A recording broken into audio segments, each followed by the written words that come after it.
Hey guys, and welcome to the Working Money Channel. Wow, take a look at the XRP chart on the hourly. Over the last 24 hours, we have seen XRP drop from about 49 cents up here to roughly 47 cents. It looks a lot worse on the hourly than it does on the daily. We were talking a little bit about holding support, maintaining support here yesterday. Clearly, we have not been able to maintain that. But if I change the XRP chart, put it on the daily, you guys can see on the daily chart, zooming out, we are holding this level here, 44.5 cents, give or take 44, 45, we'll call it. So zooming out on the XRP chart, we're still making higher highs and higher lows. Get rid of some of that. So this is the daily chart, and now we are looking to maintain this level of support here. We are trading here at about 47 cents, as I'd mentioned, and we are maintaining this former level of resistance that we found back in May of this year, holding that support. We will see where XRP goes in the next few days. I mean, we've been hearing a lot of murmurings about FTX. Today, guys, I'm going to address some of that. I'm going to address some other questions with regards to XRP liquidity, because there has been some questions surrounding that particularly. Let's take a look at the market first, though. Within the last 24 hours, we have seen most of the major coins down. Bitcoin's down 2.3, Ethereum's down 2.3, we got Binance Coin down 5.49, XRP's down about 4%. We got Dogecoin down 5%, Cardano down 3.1%, Solana down 11.5%. And so most of the market is down. I mean, we have some outliers like Matic here, who has done fairly well over the last few days. Litecoin's up a little bit, but by and large, most of the cryptocurrency market is down. Now, is this all because of FTX? Probably not. Michael Branch bringing this to our attention with regards to billionaire Chamath Palihapitiya, and he was just on a podcast warning investors that the Federal Reserve is determined to crush demand in an effort to tame inflation. So we're still dealing with this problem of global inflation. Here's what he said. Here's a quote. If you take a very balanced view of what happened this week, you have to start, I think, with the Federal Reserve, and really what they said is rates will probably be higher than all of you think, and they'll be higher for longer than all of you want. Without debating whether it's going to come to pass or not, the thing that you can do is you can build a little sensitivity model to understand the mathematical implication of it. Basically what he says, what it means is that the dollar that's right in front of you is now meaningfully more important than the dollar that's far, far away from you. An interesting philosophical point of view on this. Last week, the U.S. Fed raised interest rates 0.75% for the fourth consecutive time to bring the benchmark federal fund rate at a range of 3.75 to 4%. Investors generally expect interest rates to top out at around 4.75% by next year. So this is what everybody's expecting. However, this particular billionaire is saying that it's probably going to be higher, and that it's probably going to be go for a lot longer than you anticipate. Palihapitiya says that investors should now be prepared for a scenario where the Fed keeps raising interest rates until 2025. Fed Chair Powell said that he'd rather overcorrect and break things because he has a toolbox to fix the broken bones, but he doesn't have a toolbox to fix if they undercorrect and they have rampant inflation. Not more explicit you can get. So he's going to take rates higher until that inflation is tamed. But that has huge implications to all of us, because we all have to do our job trying to build a company, trying to raise money, trying to invest money. It's just getting much, much harder than I ever thought. For me, I'm like, wow, I thought we could get through the worst of this coming mid-2023. But now you have to plan for the worst, which means, okay, now I'm thinking, man, rates could be higher for much longer, which means we could be in this market until early 2025. So that's coming from a billionaire investor discussing what the Fed is doing, which is definitely affecting the economy. So an interesting perspective here. Of course, this is going to affect crypto markets, but the biggest thing I think that we're initially seeing with regards to this crypto correction is this news here. And John Deaton had been off Twitter for a while, so people in the XRP community were kind of brushing him up on what was going on. CZ Binance posted this yesterday as part of Binance's exit from FTX equity last year. Binance received roughly $2.1 million or a billion USD equivalent in cash in BUSD tokens, which is Binance's stablecoin, and FTT, which is the native currency of the FTX exchange. Due to recent revelations that have come to light, we have decided to liquidate any remaining FTT on our books. Now, I'm going to get into this further. Jungle Link is just kind of summing it up here. It's rumored that FTX isn't as strong as their balance sheet would imply. Much of the company's value is based on illiquid FTT tokens. If that craters, both FTX and the holding company may go bust. So essentially, Sam Bankman-Fried's FTX exchange isn't as solvent as they have led us to believe. Not the main reason. SBF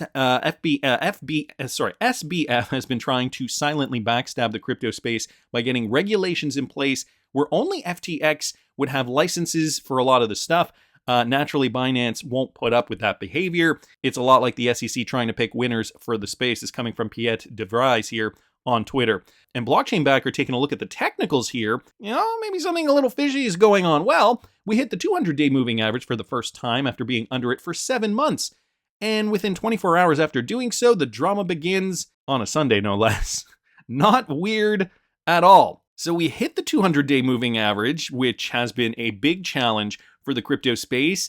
And basically on that day, we get this news from Binance. So there's a lot more that I want to go over through. A great synopsis here from Ilantoshi Dojimoto on Twitter. FTX only represents like 1/10 of the SBF Kingdom's revenue. So keep that in mind, guys. SBF, Sam Bankman-Fried and his family are very wealthy and have been. They have ties with big venture capitalists. Just the other day, I showed a clip of SBF on a stage at a conference, and Katie Hahn was saying how she knew his parents. She knew them from their university days. Anyway, let me continue with this. Most has been made by aggressively trading strategies at Alameda, so they're going to come up later. FTX has been trading on that revenue to prop up and build FTX by trading Alameda's tether for FTX's FTT. FTT has zero utility, though, and there's virtually zero demand for it. Whereas with BNB coin, you have all the added utility of paying for goods and services with projects built on Binance chain. So that's the difference between BNB and FTT. So unlike BNB, FTT, it is an illiquid asset. And now the tether coffers at Alameda are bare. FTX and Alameda, I don't know how to pronounce that, have now been reduced to flywheel Circle J trading FTT back and forth to create the illusion of value, liquidity, and revenue.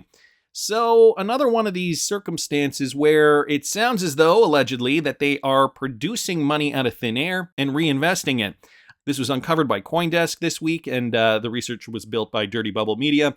A lot of people don't know this, but CZ actually incubated FTX for 2 years. They wouldn't be here today without Binance. Then a year ago, Binance decided to cash out. It turns out that they were paid $2.4 billion by Sam and Tether and FTT. That should have set off alarm bells for CZ, though. Why would he accept FTT instead of straight Tether? Now we know why. Sam desperately needed to keep the value of FTT inflated in order to continue attracting outside investors with inflated valuations. Based on FTT holdings in part to get real cash injected. Now CZ has seen the evidence that FTT is just a massive flywheel scheme, so he noped out of it and started to sell his position so that he wasn't left holding bags. It's now fascinating, but not surprising, that Alameda offered to buy off Binance's FTT in a closed-door deal for $22, because if CZ sells it on the open market, the price of FTT will begin to fall. Will be interesting to see how CZ plays this one out. On the other hand, other major projects failing is bad for the industry. On the other hand, it has become blatantly apparent that FTX is not a force for good in the industry, and we might be better off in the long run if the bad actors fail fast. Also, it's not a good look for the industry if CZ agrees to skirt the free market and agrees to this backdoor deal. Those types of deals are anti-competitive and therefore anti-users. So there's a lot going on here. And so Ian Binns reposted this tweet from Gandalf at BTC Gandalf here on Twitter. Basically, CZ saying, yes, this is part of it. Retweeting out a whale alert of a lot of FTT that has been traded. And so Duo9 here on Twitter bringing us a lot of great information. Check out FTX wallets, money leaving en masse. Only out transactions. See for yourself. So he links the link here for etherscan.io, and you guys can see all these transactions here leaving FTX exchange. 19 minutes ago, 20 minutes ago, 21, 21, 23, 23, 23, 23, 26, so on and so forth. And there are pages of this. So money is leaving FX exchange. I'm thinking traders are getting a little worried right now. You know, the kinds of people that are keeping their cryptocurrency on an exchange. Guys, this is why I've been urging you from the beginning, put your cryptocurrency on a cold storage solution like a Ledger Nano or something similar. That's the one I personally use. I do have an affiliate link in the description if you guys want to get one. You don't have to use that one though. There are different kinds of cold wallet storage solutions. But, the biggest point here, in order to prevent something like this is again, another perfect example of people getting panicked now because seemingly out of the blue, this is now what's happening with FTX exchange and Binance. Binance is obviously in a stronger position because FTX is the one that is allegedly accused of manipulating their FTT token. But anyway, not your keys, not your crypto. Make sure your cryptocurrency is safe. So there's also more. This from Ki Young-ju here. FTX's stablecoin reserves just reached a year low, 50 million as of now. So it's down 93% over the last 2 weeks. And he posts the link to support that. All stablecoins exchange reserve, and this is the FTX exchange. As you guys can see, throughout 2021, they have had quite a lot, and now just kind of falling off a cliff. Ki Young-ju down here continuing to say FTX hourly withdrawals for Ethereum just hit an all-time high as well. So people are, in fact, taking their money off the exchange. A little worried of what's going to happen next. Michael Branch here posting this. According to crypto data tracker Whale Alert, over 71 million XRP flowed to the FX exchange in recent hours. So that's interesting. An inflow, over 71 million XRP flowed to the FTX exchange in recent hours. The move was done in 2 transactions. The first was about 35.7 million XRP worth about $16.6 million. And the second one, 35.6 million XRP worth about $16.5 million, were both transferred from unknown wallets to the FTX exchange. So the FTX exchange is seeing a flurry of transfers in the wake of Binance's decision to liquidate its FTT holdings and the controversy surrounding Alameda's balance sheet. My only guess here is that people want to transfer XRP over to FTX because they need to get other cryptocurrencies off the exchange. They want to convert it to XRP because you can transfer to XRP quickly and very cost effectively. And then what I'm assuming is going to happen is they were going to convert that XRP to another trading pair, maybe something more exotic that isn't available on that exchange, or maybe even just keep it into XRP and get it off the exchange. It's interesting to note this because you'd usually see capital fleeing from the exchange. The other thing, it could be that these XRP are traded or being transferred from unknown wallets that are affiliated with the Alameda exchange or the Alameda exchange. According to Nason data, 26,600 Ethereum were transferred from Alameda to FTX over the last day. Likewise, a large amount of stablecoins from wallets on Huobi, OKX, KuCoin, and other exchanges have moved towards and away from the FTX exchange. So, okay, definitely we've got retail taking their money off, but we've also got other coins putting their money on and taking their money off. So a lot of frenzied activity. And, Ben Armstrong came out. He said, I warned you guys of this, but I'm not going to say I told you so. The warning was that FTX was rumored to be insolvent. I'm actually not going to do that. I certainly urge people, though, to close their FTX accounts, not because they are insolvent. Do what you have to do to withdraw the funds. Certainly red flags here, but I do not believe that FTX will end up harming customers. So a bit of a different perspective on this. In December, FTX will complete the Voyager deal and will be fine again. Certainly don't want customers losing money on another exchange, even if it harms SBF's reputation more. And of course, I wanted to bring to you the official statement from CZ Binance. As part of Binance's exit from FTX equity last year, Binance received roughly $2.1 billion, as we mentioned, USD equivalent in cash, BUSD and FTT due to recent revelations that have come to light. We have decided to liquidate any remaining FTT on our books. He goes on to say, we will try to do so in a way that minimizes market impact due to market conditions and limited liquidity. We expect this will take a few months to complete. Binance always encourages collaboration between industry players. Regarding any speculation as to whether this is a move against an industry competitor, it is not. Our industry is in its nascency, and every time a project publicly fails, it hurts every user and every platform. So CZ, cognizant enough to understand that we typically hold tokens for the long term, and we have held onto these tokens for this long. We stay transparent with our actions. So that was CZ's statement. Crypto King just asking, if you don't mind me asking, if the tokens weren't locked, why did you wait until this long to sell? Was it an issue with FTX or liquidity provided during a bear market? Not locked, he said. We usually just hold. It removes any doubt that we would attack a competitor. Not financially sensible. We want the industry to grow together, but there is a limit to hold. LOL. So, from CZ's perspective, it is a strategic business move. Here is what Sam Bankman-Fried did say, though. A huge thanks to everyone who has supported us. We're excited to keep climbing together, and especially to those who stay level-headed during crazy times. We deeply appreciate it. A bunch of unfounded rumors have been circulating, so he's denying this. Okay, and you can see it here. FTX keeps audited financials, etc. And though it slows us down sometimes on product, we're highly regulated. We've already processed billions of dollars of deposits and withdrawals today. We'll keep going, taking up anti-spam checks to process more. Sorry if you got those. We're hitting node rate capacity, and we will keep going. Also, tons of USD to stablecoin conversions going on. And in the end, you should do what you want and trade where you want. We're grateful to those who stay. And when this blows over, we'll welcome everyone else back. As always, a huge thank you to our supporters and to everyone else as well. As long as they keep building and keep moving the industry forward, we will keep building too. So he's saying, this really isn't a big deal. This will blow over soon. It's not as big as people are making it out to be. But a different thread to CZ Binance's reply. Binance plans to dump $2.1 billion in FTT. This is Sam's reply. Them avoiding the topic is actually concerning. Anyway, I was going to write a different thread, but I took a deep breath and reminded myself of something we'd all do well to remember. That we're all in this together, and I wish the best to everyone driving the industry forward, because I respect the hell out of all what you've done to build the industry as we see it today, whether or not they reciprocate and whether or not we use the same methods, including CZ. Anyways, as always, it's time to build, make love, and blockchain, not war.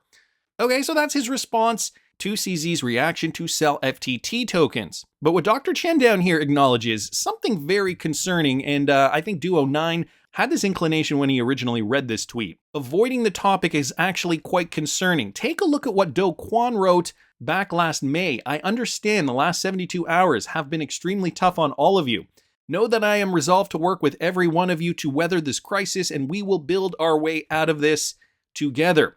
So utilizing that psychology to try to put their users at ease. If you don't remember, Kwon is the founder of Terra Luna that basically went bust back this spring. Sam Bankman-Fried's response, he says that we're all in this together. I wish the best for everyone driving this industry forward. So the same kind of response here on Twitter, one from a known scammer, i.e. Kwon, and one from Sam Bankman-Fried, who were all kind of wondering, where does he stand? Is he bluffing us? Is he telling the truth? Is FTX's balance sheet insolvent? Things that make you go, It certainly does remind me of this clip from Kevin O'Leary back about a month after the Terra Luna debacle. Panic event in crypto, guys. This was from CoinDesk from back in June of 2022. Now, if you do remember, let me bring up the total market cap here for cryptocurrency back in June. When was that? June 15th, 2022.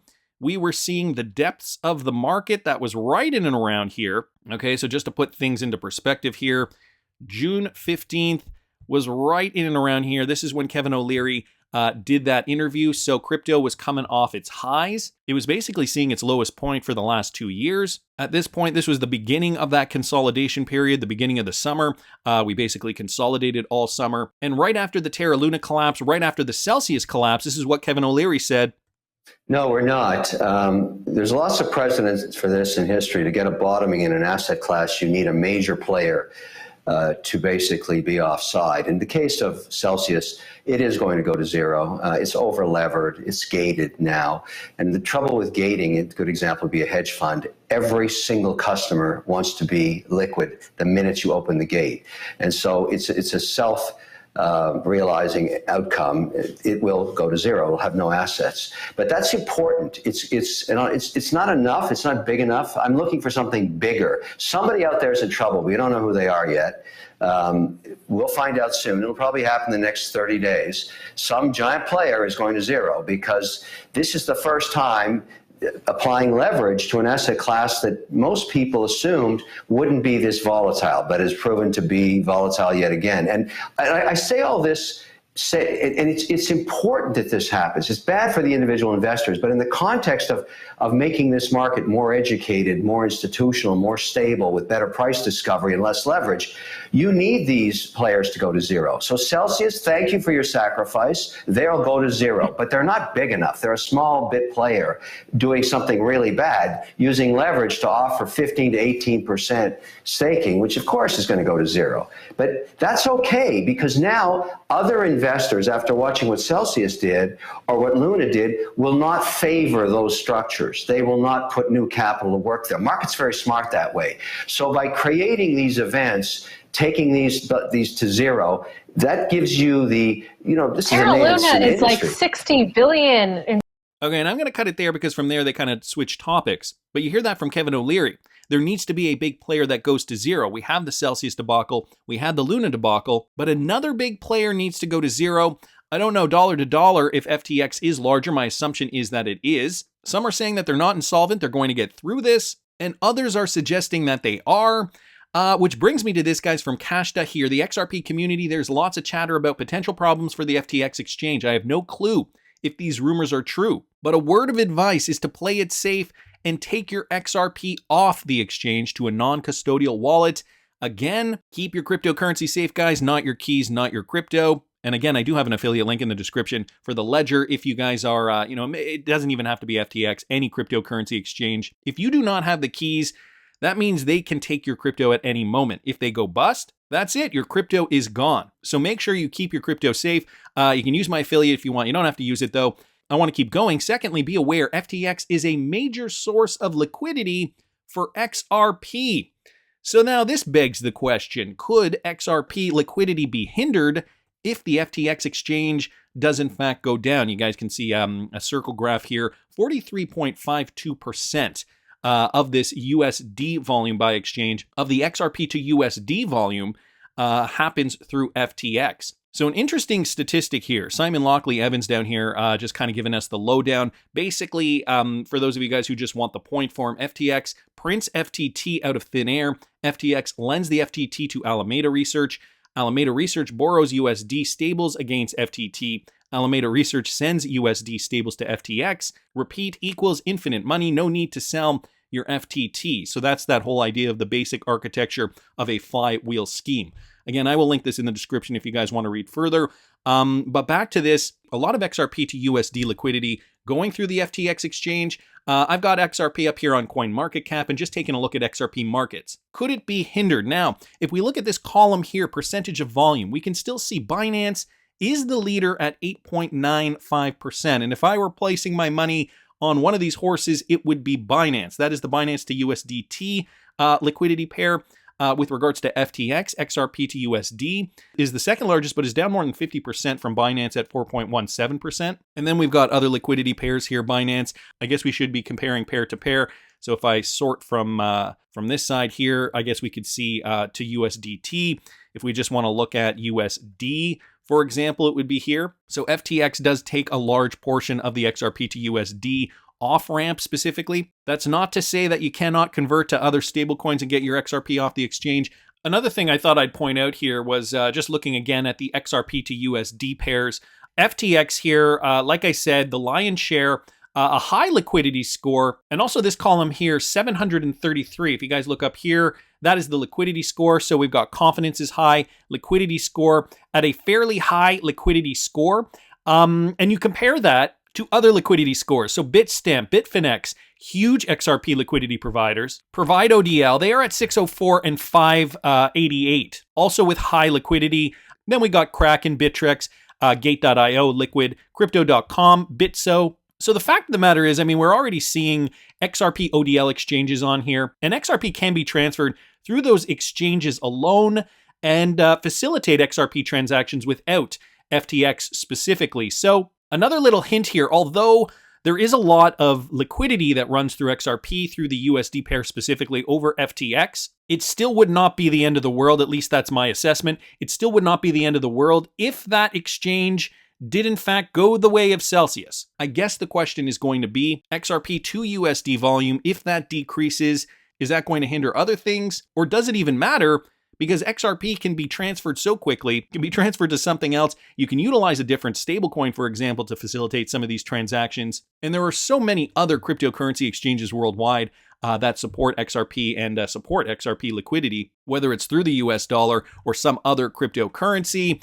Is it something to worry about? I don't think for ODL or any purpose where Ripple would be using XRP it is. That said, guys, lots of money is moving off the FTX exchange just in case. I wouldn't want to be caught holding that bag. That's just my opinion, but I want to hear what you guys think. Please subscribe to the channel if you haven't already. Like the video if you like the content I'm providing. I always love hearing your comments. See you in the next one, guys.